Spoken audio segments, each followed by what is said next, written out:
Hey everybody, welcome back to the channel. Last video I got some work done on the Gladiator, and now I am getting back to work on the Cobra.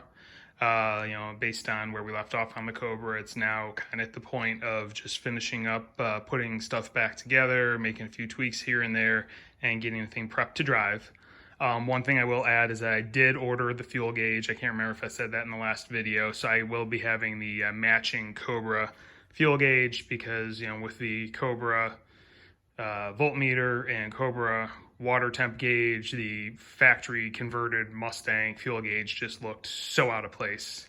I do, again, plan on upgrading all the gauges down the road. It's just, not in the budget at the moment to have to do them all. So that is ordered. Hopefully I'll get that shortly and, get that installed. And then between that and then running the vent to the driver's side footwell, I can get the dashboard put back in, and that will be off the list. So what I think I'm going to do in this video is I want to go under the dash, make sure the push rod length on the brake pedal is good, and then I'm going to do one final bleed of the brakes, and then I can go ahead and get the cables hooked back up for the e-brake handle and get those items checked off the list. All right, I crawled under the dash, and I have about a 1/4 inch of play. And I think that's pretty acceptable. I like where I wish it was actually lower down, but I don't want to, take away my stroke. So yeah, I think I'm pretty good with that. And I did double check, and right about here is where the brake light's kicking on. So brake light switch is good. And I think that's an adequate end play or a gap in the brake pedal. I'm going to bleed everything, and then I'll drive it, see if it's okay. If I do want to change anything, I can always adjust the push rod down the road. I also may end up upgrading the pedal. I don't know. I'm going to see how it feels driving down the road. I know Maximum Motorsports has an adjustable pedal that changes the pivot angle and whatnot to give you better pressure, less effort, and also it allows to adjust the actual pedal position and whatnot, get it a little bit closer to where the gas pedal is. So we'll see what I do there. The clutch pedal on this thing is obscenely high, so it's almost it, I guess, how it is, because it's equal distant from each other, but we'll figure that one out. All right, just finished going around. I went to all 4 corners, started passenger rear, then driver rear, then passenger front, and then finally driver front. Bled everything, no bubbles came out, so we are good to go there. Topped off the master cylinder. So brakes, as far as the hydraulics, are good. So next on the list will be getting the emergency brake cables all hooked up and put in place. All right, I've got the e-brake cables hooked up. Took a little messing around with the adjuster mechanism, but was able to get it where it does catch, following the North Race Car's instructions. I've got it pulled up about 5 to 6 clicks so I can stretch the cables out, because now that they're hooked up and the self-adjuster has adjusted, they're still dragging the rear brakes. So the instructions do say to do this, so let it sit for a few hours, and then it should stretch the cables out, and you should be good to go. So I am going to follow those instructions and see where we end up. While I am sitting here waiting for those cables to stretch, I decided to go ahead and get the final mounting of the battery done. So here you can see the final results. The cables are tucked under here. I've got cushion clamps holding things in place, and the negative is run accordingly, as is the positive, and I've got the 3 hold downs all tightened down, so we are good to go. This thing is not going anywhere. Nice, tight, and solid. So that is the new home of the battery. I can go ahead and put the access cover back on here, and yeah, that'll be it for the trunk. I'll probably wipe everything down, clean it out, because it's kind of dusty and dirty in here before I finalize everything, but that covers that part of the build. It's been about an hour and a half since I initially set the e-brake. Just released it, checked the 2 rear rotors. They were pretty tight at first, but I was able to spin them by hand. So I did pull the brake back up. It's probably 6 or 7 clicks now. So I'm gonna let it sit overnight, but that should be enough to stretch this thing out. I fully expect tomorrow, if I'm gonna release it, we should be good to go, and everything should roll freely. So gonna call that job done.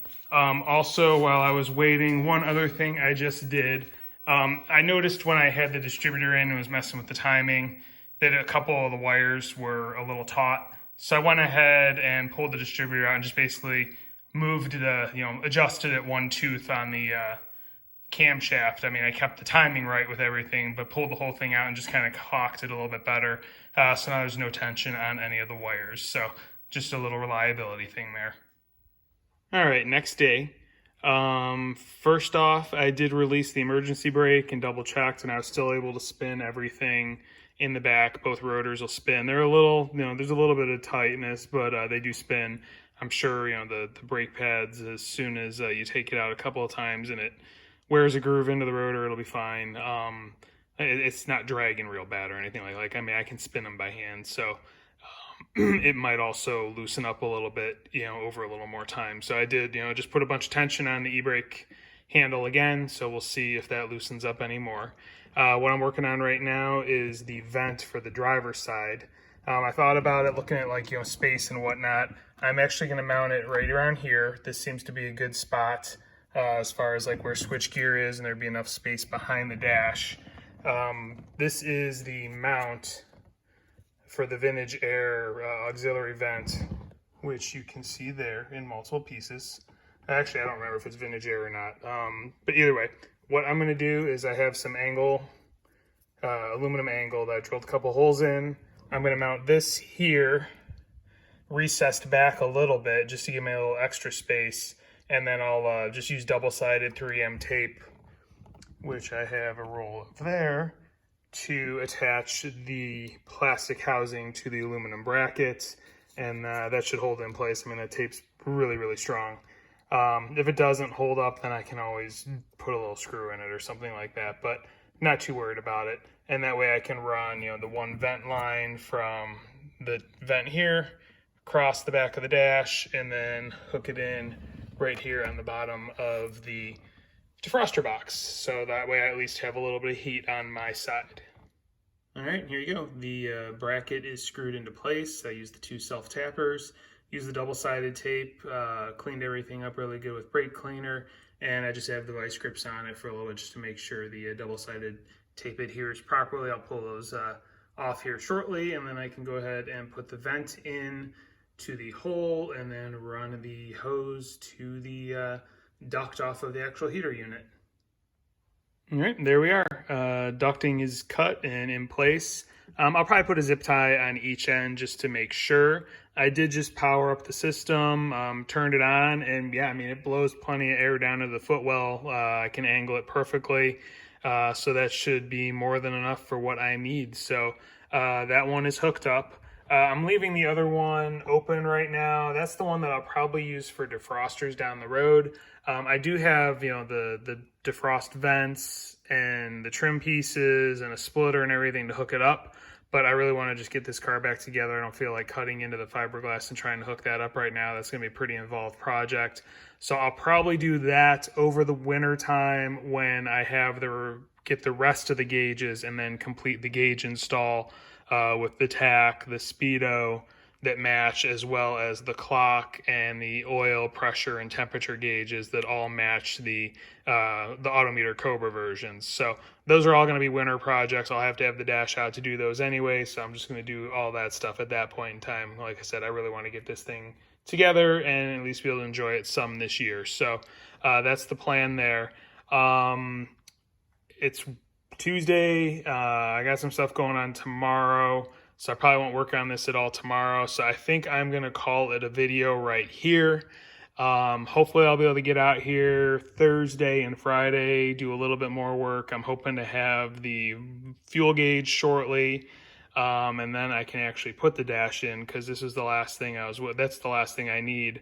This duct work and everything, and then putting that fuel gauge in, and then I can finish up that wiring and reassemble the dash and have the dash in place and get steering wheel put in. And then it's just pretty much working in the wheel wells to clean up some of the wiring there, zip tying some stuff into place as far as brake lines and everything goes. Still need to do my speedometer cable leak fix. There's a little tip I've got on that from when I have had Fox bodies in the past and knew of the very common speed sensor / speedo cable leak. So that's going to be in an upcoming episode as well. So like I said, I think I'm going to call it a day here. Hope you're gaining some information. Hope you're liking what you see. I'm glad this thing is coming along and getting closer to being drivable again because I really want to get it on the road. If you are enjoying this and interested in learning more, please like, please subscribe, please hit the notification bell. There will definitely be a lot more to come with this vehicle. Thank you for watching and have a great day.